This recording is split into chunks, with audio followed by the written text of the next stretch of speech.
And on the bike, job's half done today, but he looks good.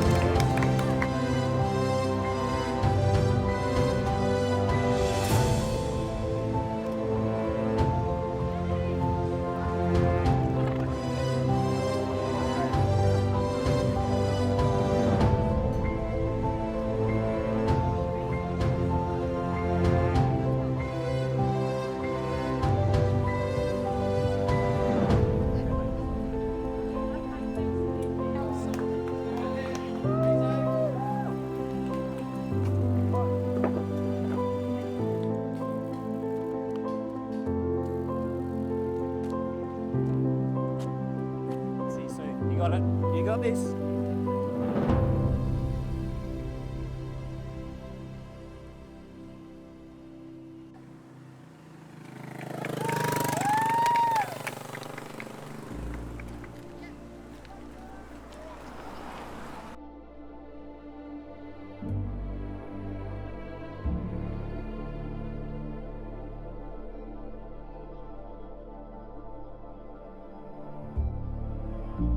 Get a massage too.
most support we've ever seen, reaching for different costume changes.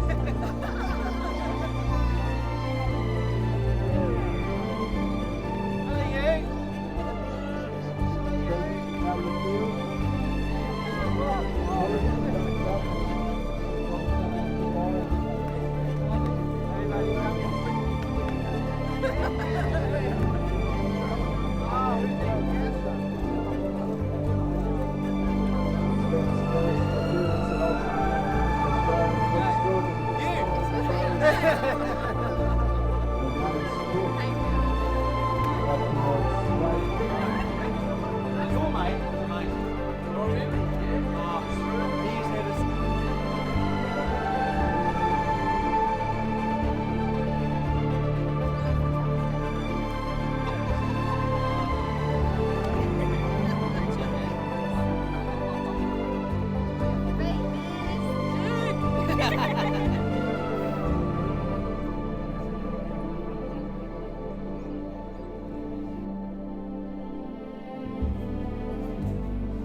Good.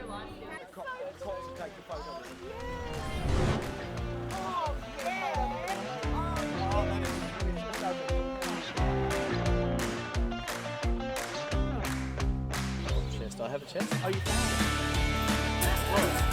found It's there.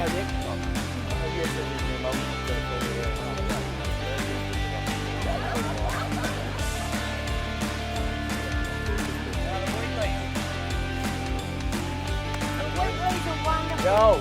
Tops. Yeah. And I've got these on the yellow. Yeah. The yellow top. Yeah. So much easier. Matt came up to my bike and I'm like, that's my drink.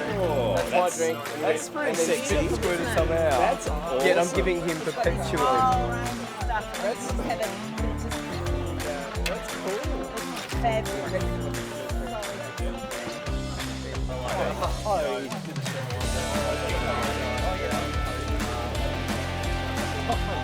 Right on me.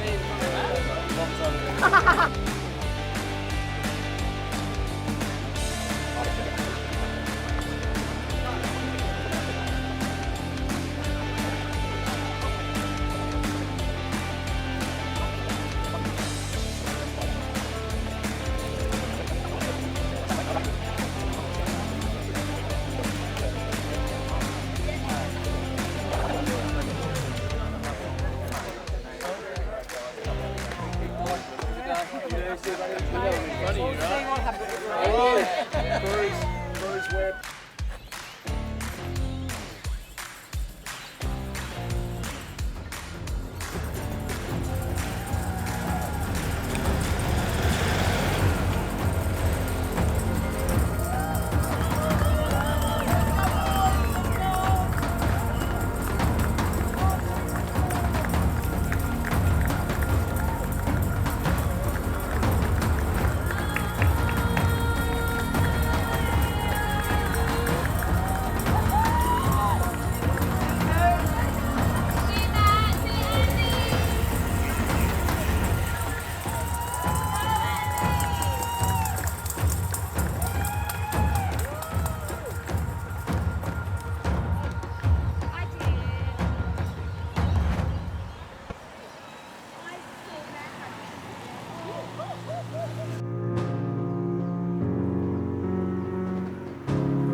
Is there any updates?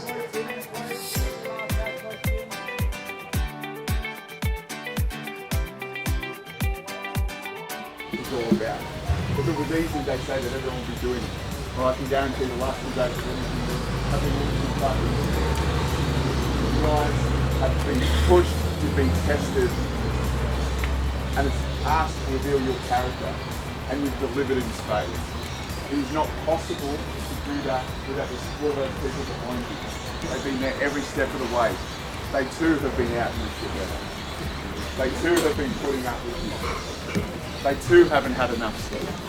But yet, they are there, they are cheering, they are supporting, they have a smile on their face, they are making sure that you are fed and you are hydrated. And now, it comes down to this, day 3. This is on you. For some of you, this is the day you're looking for. For others, this is the day you are fearful of.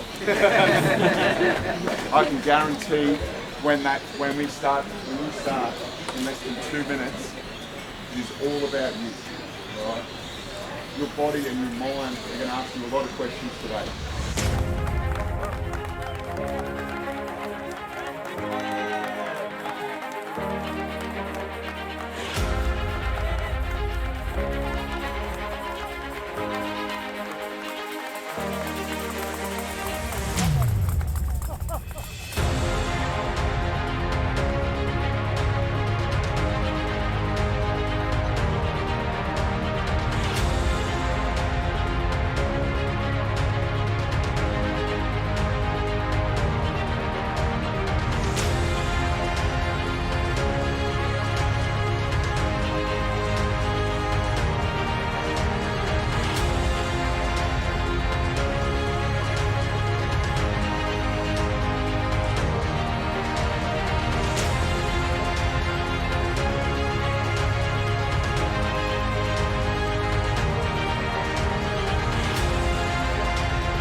You're looking good, love. You're looking good. Thank you.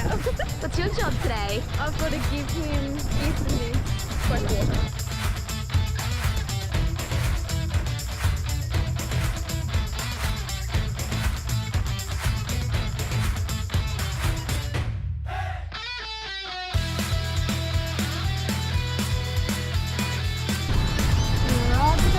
She does what I tell her to.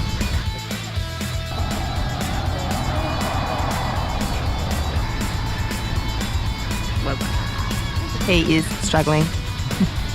Struggle street.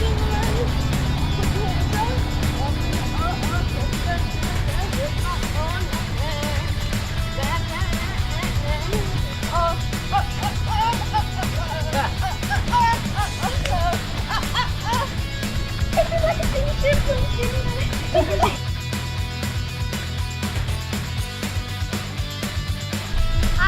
up?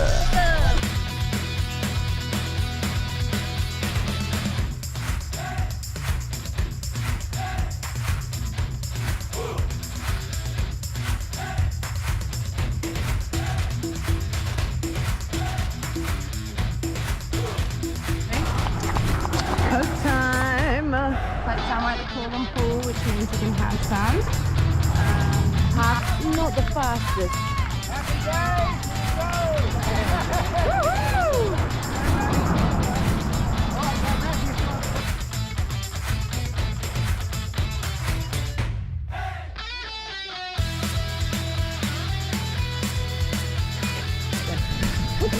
Good. Show off. 55k's done. And now you get a little treat. A little bit of Coke. Coca-Cola.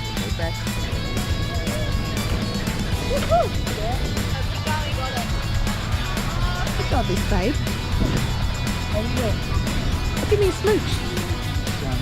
Gross. Nah. Terribly gross. How's the little guy? Good. Did you pass?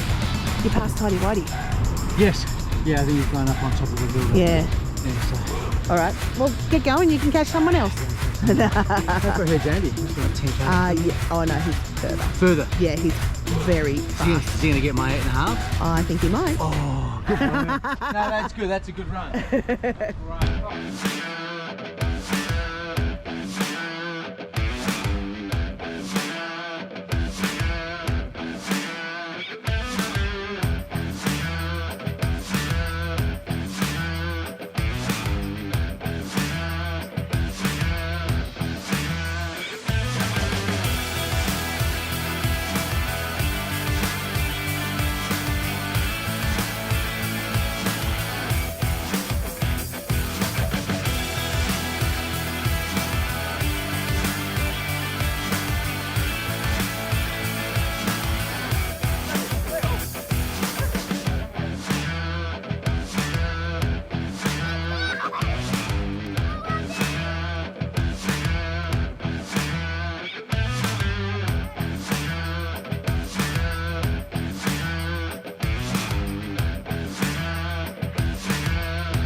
Unbelievable effort. And he's back. I know his brother, Matthew, was racing as well. So his dad, Pete, had to cheers when he said 3-4 and it goes his favourite stuff. So he's Andrew. And then this blue run, Melbourne run straight. You see Adrian on the left wearing his Timmy Franklin blocking that as well. camera?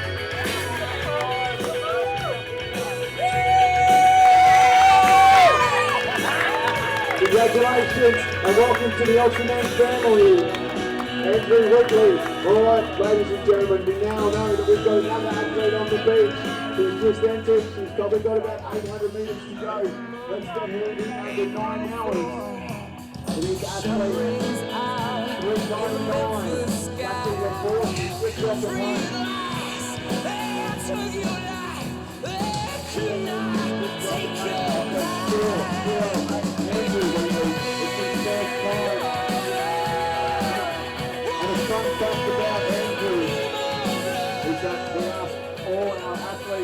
a little bit of a few questions about themselves, how they got here, what they do for a living. And Andrew wrote down on his application to enter the race as what you do for a living, his occupation, to the Johnny Woodbridge coach.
Unbelievable effort. Carry and through. 5-time finisher.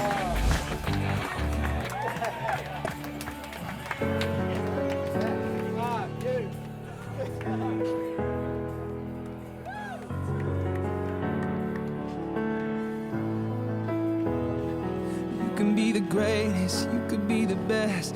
You can be the King Kong banging on your chest. You could beat the world, you could beat the war. You could talk to God, go banging on his door. You can throw your hands up, you can beat the clock. You can move a mountain, you can break rocks. You can be a master, don't wait for luck. Dedicate yourself and you can find yourself standing in the Hall of Fame.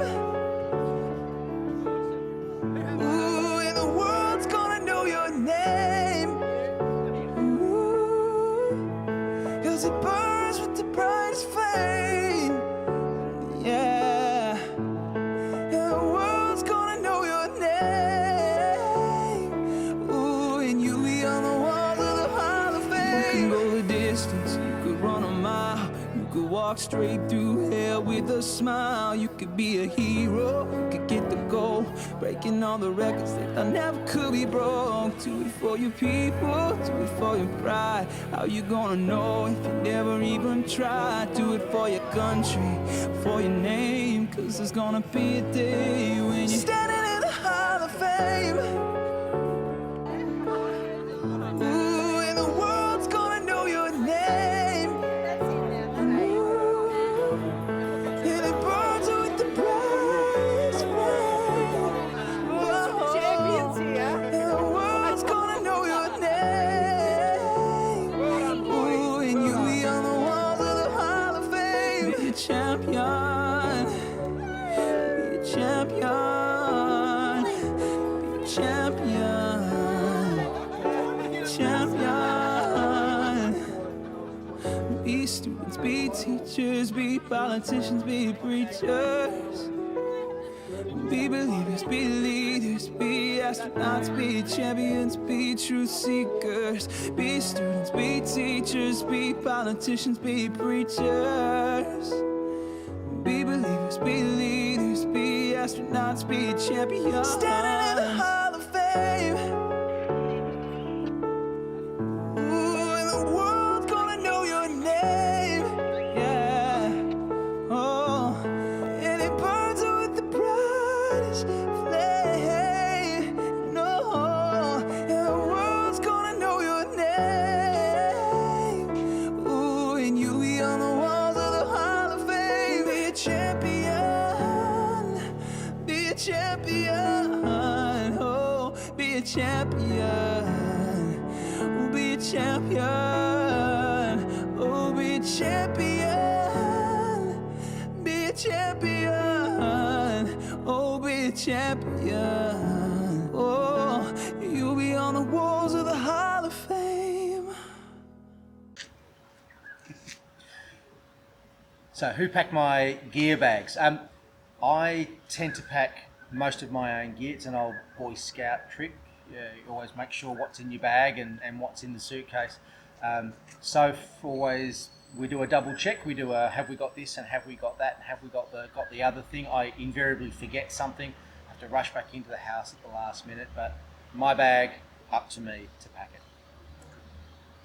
My secret pre-race meal, like I'm perhaps a little bit old-fashioned, so for me, carbohydrates. Love it. Pasta dish, spaghetti bolognese, don't worry about vegetables and salad and things in the days before the race. It's lots of things to drink, and lots of pasta, lots of cheese. Fill the belly up and go to bed nice and happy. So if Ultraman had a mascot, what would it be and why? That's a really interesting question. I guess this race we do here in Noosa is Ultraman Australia, so part of me wants to say a kangaroo. There's lots of bush turkeys around here. Maybe it's a bush turkey. The cynic in me, I go really slowly, so maybe I should say a sloth. We just cruise around the course for a couple of days as well. So who in the family gives the best pep talks and who gives the worst? So there's actually no one in the family that gives the worst pep talks. Everyone has a role to play. For me, this race is 3 days. It's pretty long.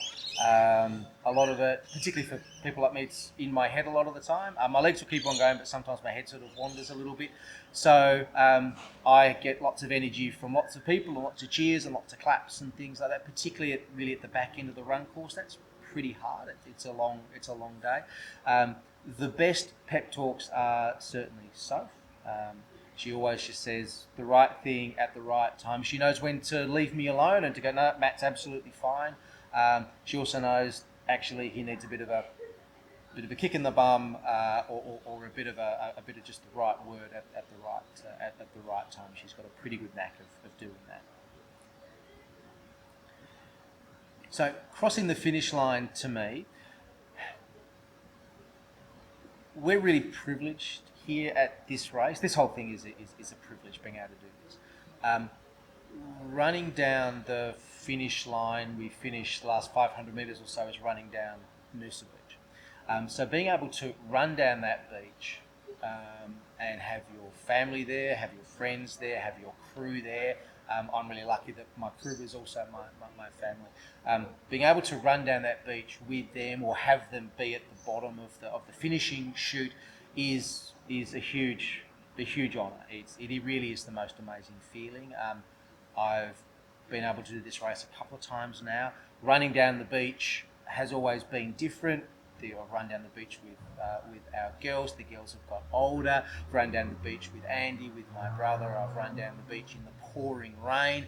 I've run down the beach when there's lots of tourists and they don't care. They don't know what's going on. I've also run down the beach where it's just been myself, Andy, and the girls, and it's been absolutely torrential bucketing. We've run the whole thing to ourselves.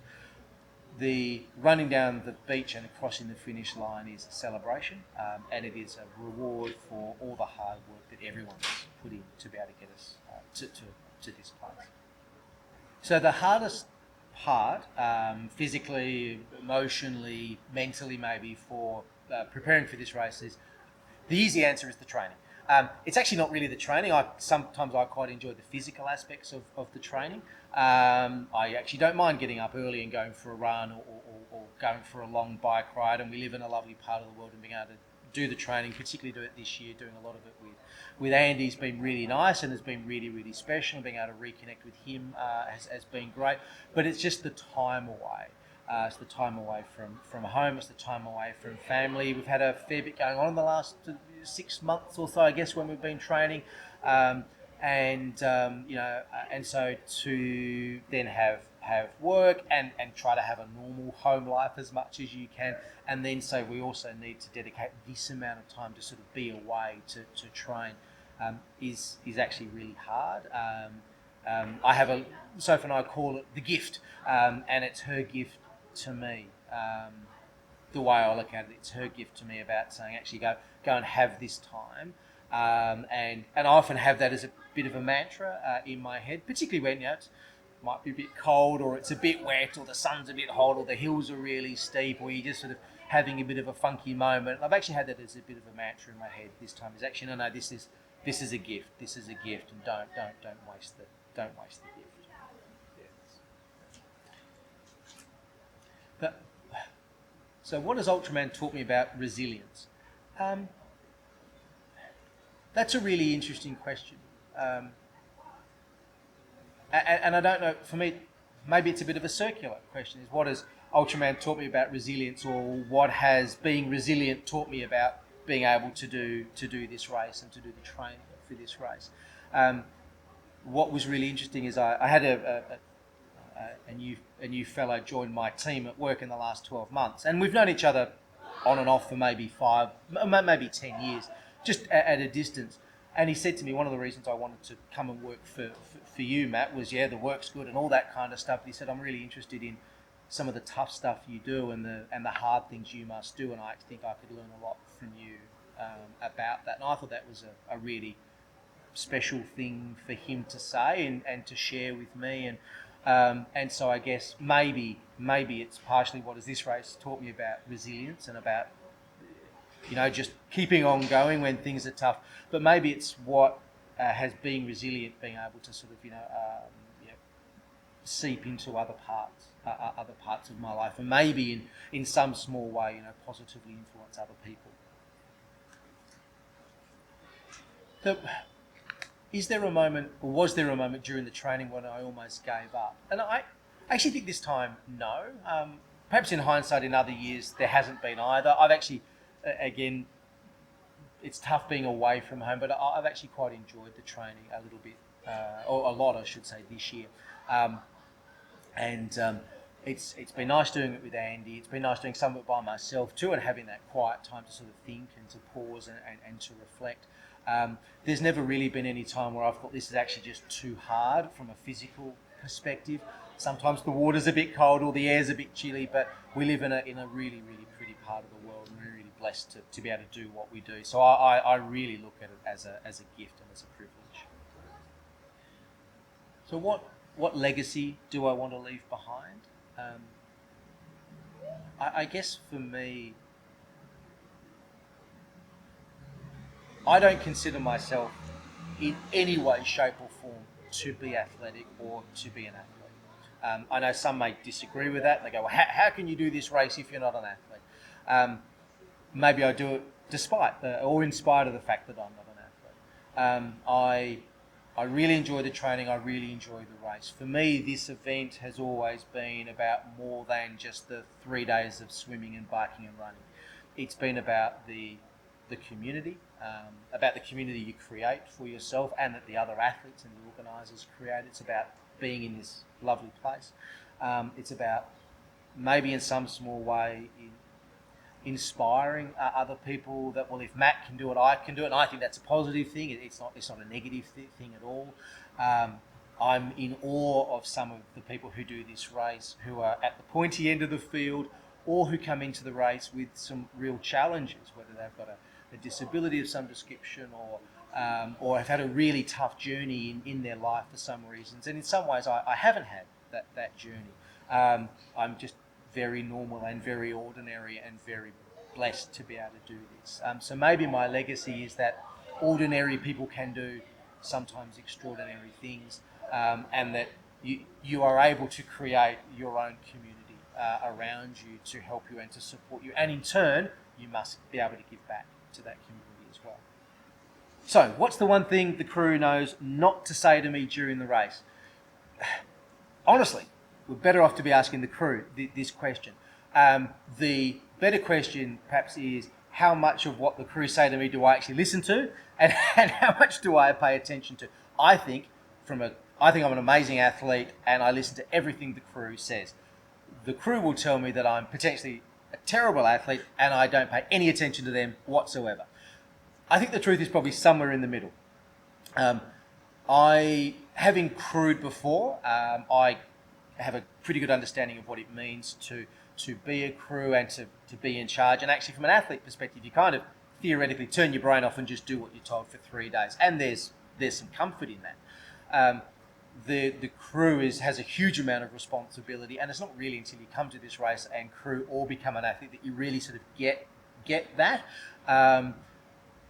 The really good thing my crew has always done for me is, even when I might get maybe a bit grumpy, or when I go, no, I've had enough to eat or I had enough to drink, is they'll overrule me, they'll veto that and go, no, you need to be doing this. So they actually know really good things to say to me. They've always known when to, just give me a little bit of headspace. And we all know that what happens on the course stays on the course, and why we would always want to go into these events with a desire to be respectful and kind and friendly. And I think for the vast majority of the time, we are all that. We're all human. We all have our little moments, and we all go, you know what, we can get over that, and we keep on going. And that's part of the joy of this race. So, which family member would I not want as my crew chief? I would actually like, at any point, to have really anyone in my family to be on my crew. I've always had crew early on. There were a few friends from sort of the triathlon community. They came in with some bike experience. They've been to Noosa before, and that was really great as we were learning our way. But I'm really, really lucky that I actually really like all my family, and I really like spending time with all my family. And I know that not everyone gets to say that. And so being able to spend a couple of days in the countryside being handed food and drinks by my kids, my wife, my mother-in-law, my parents, my father-in-law, my sister, my brother, the nieces and the nephews, how else would you want to spend a couple of days? I actually think it's absolutely fantastic and a real joy. And so anybody can be on my crew. So if I had to do this race in costume, what would I wear? That's a great question. With my amazing moustache at the moment, I would probably have to go as the detective, Hercule Poirot, or can't pronounce it properly.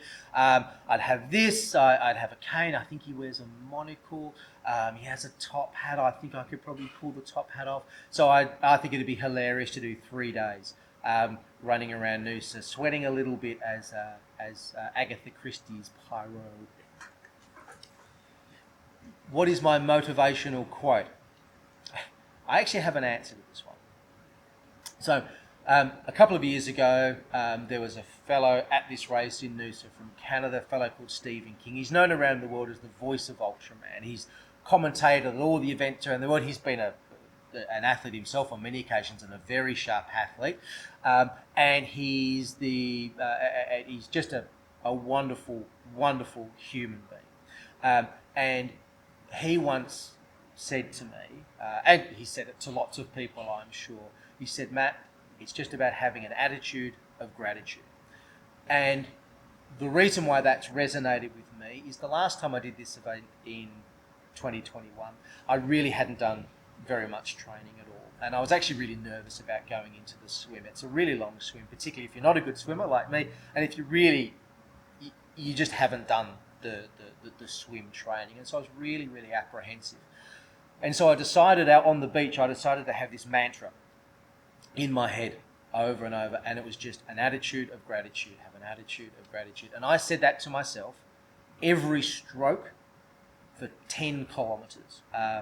So I've calculated that was 1 metre, 2 metres or something. I probably said that maybe 5,000-6,000 times to myself in 4 hours. It's been my go-to mantra ever since. For me, it encapsulates what this race is about, but perhaps also how we like to live our lives, which is just be grateful, just to have an attitude of gratitude. So that's my go-to mantra. And is there another Ultraman next year? Racing, no. I would really like to come back and give back a bit to the race, or give back differently to the race. I'd like to come back and maybe crew for an athlete. Certainly like to come back and participate as part of the organising committee. I think there's enough runs on the board, enough knowledge in my head. I think I could provide some assistance there. As a family, we've certainly decided that next year, and for a couple of years, we won't be racing again. It really takes a lot. It takes a lot financially, it takes a lot emotionally, it takes a lot just out of time, out of family time. And we'd like to, maybe we'd like to have a holiday somewhere without the bike, and without the wetsuit, and without the running shoes. In the future, would absolutely love to do another race. But next year, might come back and I'll be on a stop and go sign. I can be the lollipop man on top of the hill somewhere. Who packed your gear bag? Be honest. Well, Matt came over, my brother, and he packed my gear bag up for me. It was I've never really done anything sort of on this scale before, so I really asked my big brother to come and pack up the bag for me. We all did it together, so I was learning at the same time. This is the first time I've ever done an event that was out of my state that I lived in, so it was a big thing for me, and so Matt did it. What is your secret pre-race meal or guilty snack? Pre-race meal for me is always been pasta. I've always sort of dosed up on pasta. This year, Mum is in the kitchen right now making me like a nice chicken and veggie sort of meal that's really heavy and high in carbs. And pre-race, I think so. And then we've also got a beef bourguignon as well, which is just nice and rich and salty. And we did that on training, and it was absolutely fantastic. Who in the family gives the best pep talks, and who gives the worst? Dad, I'm going to start with the worst. Dad is probably the worst to give me pep talks. I do listen to a lot that he says. He's got so much knowledge, but he's got this sense of humour that he understands and I don't really all the time, especially when I need that sort of conversation. He has this joke and sort of twists it around, and it just sort of frustrates me. But it's beautiful at the same time. And so pep talk gives me the best. Mum has been really good to me. Mum has come and rocked up yesterday, but before she rocked up, I did need someone to talk to, and I spoke to her for an hour, and it really calmed me down, and it was really beautiful. What does crossing the finish line mean to you? It means everything to me. Crossing the finish line at the end of each day it is just going to mean the world to me. I've thought about this since 2017, and it's sat with me for so long, and I'm finally here now, and I just cannot wait to cross that finish line each day under the cut-off time, and on the third day running down that beach with your family is just going to be absolutely epic, and I'm getting emotional just thinking about it, and I have no idea what's going to happen at the end of day 3, but I just know it's going to be epic, and I'm going to remember it forever. What's been the hardest part of preparing for this, physically or emotionally? The hardest part for preparing for this has been training and being motivated. And I guess just hardest part really is the time. You're training for 12 months or so, and just knowing that it's never there, it's never coming. Like you never see the finish line of training, and then all of a sudden you're here, and you've got to do it. So that's been the hardest part, is the length of training. Who or what are you carrying in your heart when you race? It's absolutely family for me. It means, it's absolutely family for me. It just means that I'm carrying everyone along with me, and I am doing this not just for myself, but for everyone. I want to make people proud, and I want to be the person that I wanted to be all those years ago, and I feel like I'm finally here now.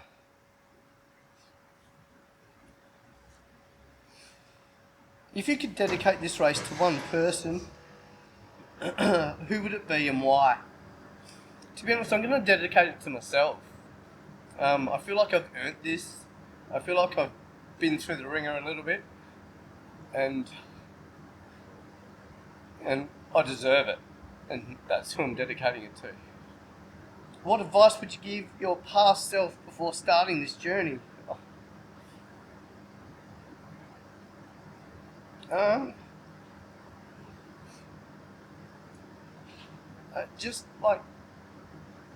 Just never give up. Like, you've got it in you. You just have to keep trying and working hard towards these things. And give yourself the best, and don't give up on yourself. Never let yourself down. Don't talk negatively. Negative, I've noticed it just gives you gives you nothing, and it takes you nowhere. It's about being positive and knowing that you can do it. Stay strong. How has training for Ultraman affected your relationships or your family life? It's altered everything. Everything's changed for me. I've spent so much time with my family, more than I ever have.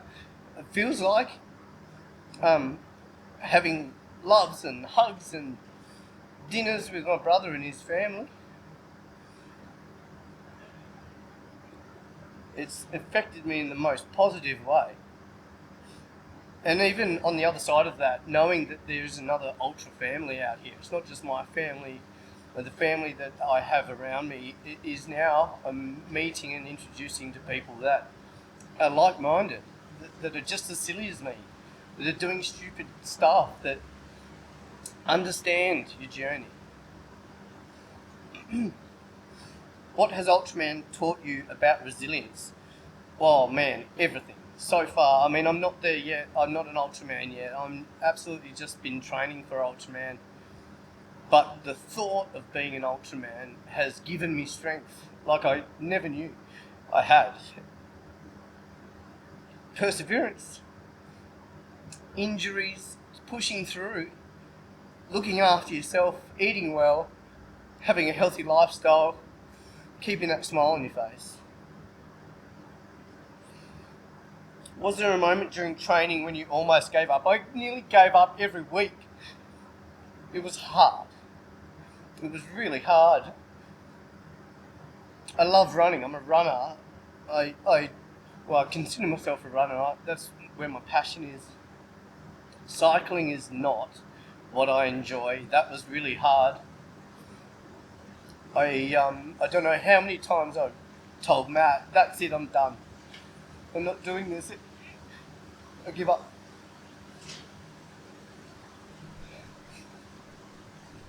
And I just didn't feel like I was strong enough. And then having Matt by my side, and really next to saying nothing was his response. But it was what I needed. It was nearly like he was telling me to dig deep and to find it inside me. And over time I did. As my swimming got stronger, as my cycling got stronger, having the support of my family, offering me gear, offering me to use their bike, supporting me financially and physically and emotionally. How do you stay mentally strong when your body wants to quit? I love that.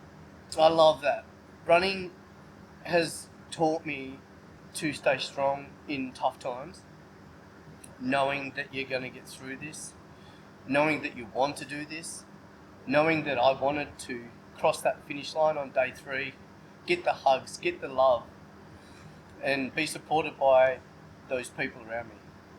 What legacy do you want to leave behind through this race? It is all about showing people that you can do it, that you can do anything. There has been so many times in my life where I felt lonely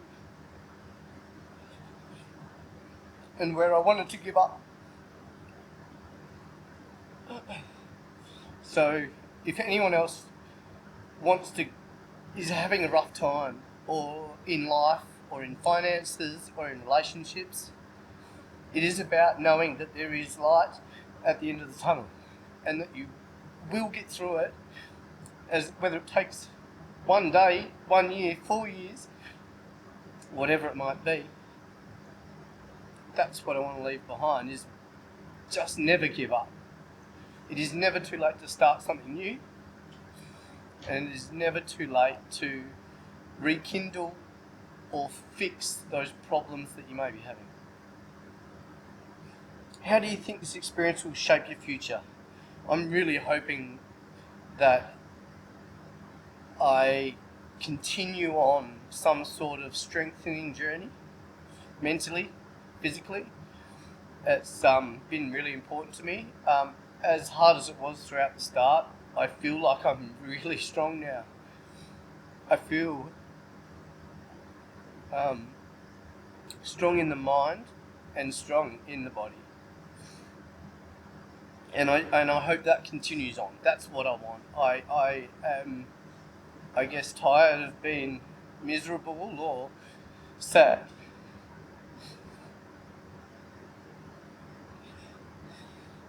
And I'm ready to move on.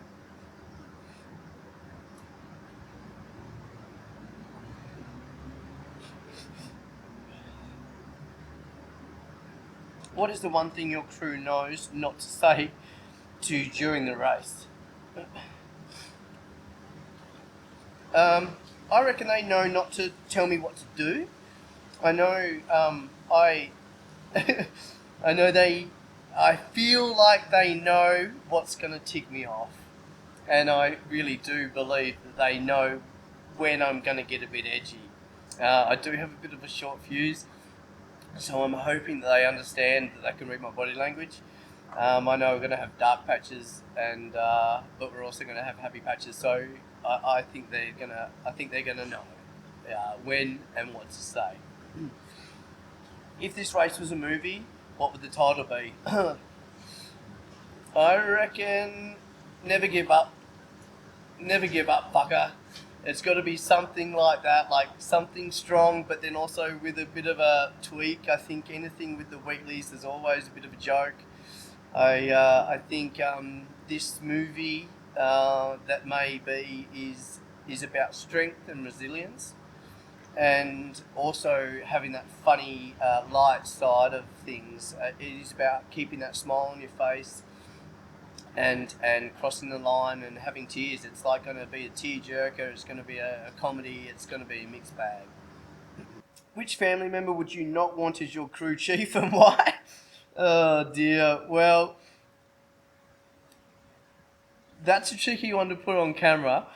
I love my dad very much, but I'm going to say I didn't really want my dad as crew chief, because I know he would probably be out there talking to all the other crews, all the other athletes, telling everyone his stories, and probably not focusing on me as much as what I needed him to. So that's why my mum is.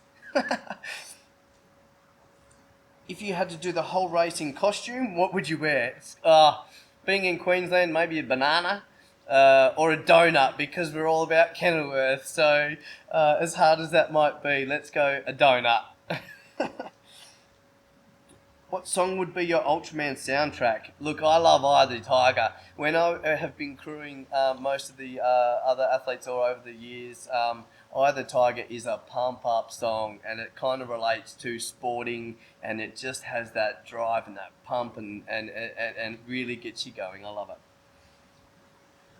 What's your go-to motivational quote, even if it's cheesy? Motivational quote, I don't have quotes as such. I sort of more work on mantras, and it's all about just like telling myself I'm strong, telling myself I can do this, telling myself I want this. There's a few of those things that are going to be going around in my head, maybe even screaming out loud as I go up hills. I can do this, I can do this, you are good enough, you are strong enough. And that gets me across the line, hopefully. Is there another Ultraman next year? Yes, there is one in 2026. Am I going to be there? I don't know. I did say that I'm going to be one and done. And even prior to that, I even said to Dad, you may as well take the bike back home to you, because I don't want to see it ever again. So at this stage, no. I really want to just focus on this one and get through this. It's interesting. So many people have asked me, what am I doing in June? Where are you in July? You know, can we come and visit? And I had no focus after the end of Ultraman this year. All my focus was up to this date. I've got 5 more days of that focus, and then I'm just going to reset. I have no idea what's happening here from the 14th of May. There could be some buzzers, and you never know what happens after a few beers because registration opens the next day. So I'm not really too certain what's going to happen with Ultraman, but I'd really like to refocus back on running and do some ultra marathons and some long runs like that. So I'm going to, at this point, say no, but who knows what's going to happen. Thank you.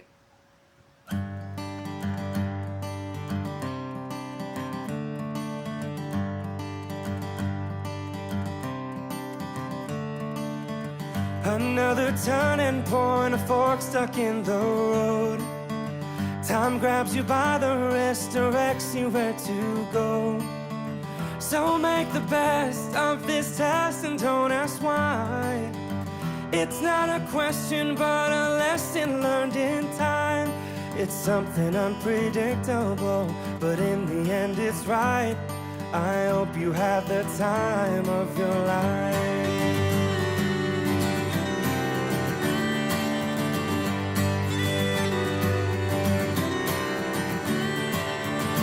So take the photographs and still frames in your mind. Hang it on a shelf in good health and good time. Tattoo some memories and dead skin on trial. For what it's worth, it was worth all the while. It's something unpredictable, but in the end it's right. I hope you have the time of your life.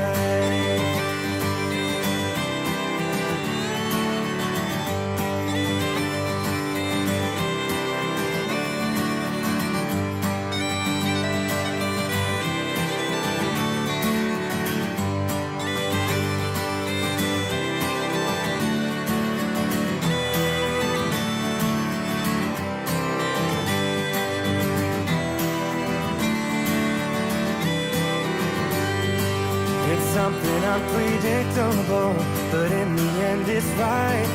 I hope you have the time of your life.